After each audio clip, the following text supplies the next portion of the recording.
Clutch, wag mong bibitawan ha. Clutch down, sagat. Wag mong bibitawan. Ngayon, hawakan mo yung gear natin. Pag ginalaw-galaw mo bandang gitna, galawin mo nga kaliwat kanan. Yung maluwag, wag yung ganun lang. Ito, ganyan yung mga all driver eh. Tatay mo ganyan eh. Kahit ako ganyan eh. Tinanawala yun. Ito check kung siya ay naka-neutral position. Yung pinakamalambot na part that's neutral. Eh mga auto naman ngayon, basta nasa gitna, kaya merong pattern, yan yung kanyang neutral. Hindi pwede ito ang neutral. Hindi rin pwede ito. Huwag ka mag-start ng naka first gear, second, third, and fourth. Dapat naka-neutral position. So nilalagay muna sa gitna yung pinakamalambot na part. Nasaan ngayon yung first gear natin? Tingnan ko nga kung naalala mo kung nasaan yung first gear. Correct. Nasaan naman yung second gear? Nasaan yung third gear? Fourth. Fifth. Tama po ba? Mali. Balik mo sa fourth. Pababa. Baba ang fourth, diba? Dali mo dito. Dadali mo ng bandang kanan, bataas. Yun ang fifth. Kahit po, ganyan na lang. Opo. Yun. Yan ang fifth gear. Okay. Ngayon, simula naman natin magbawas. Naka fifth gear ka na. Kunyari magbabawas. Lagay mo naman sa fourth. Pababa lang yan. Pababa. Naka-clutch down ka pa. Huwag mong bibitawan si clutch. Yun. Binitawan mo si clutch eh.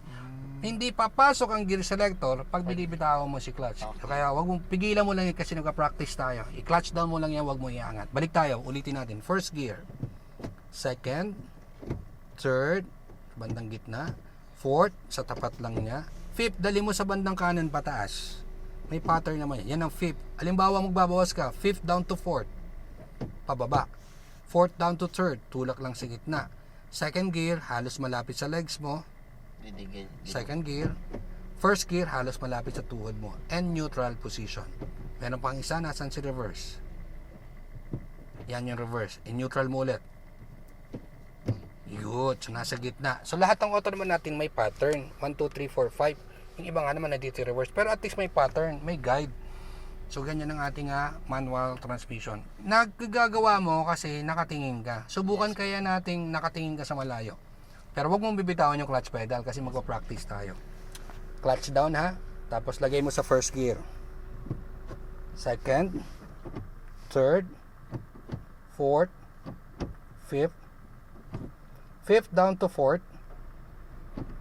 Fourth down to third. Second.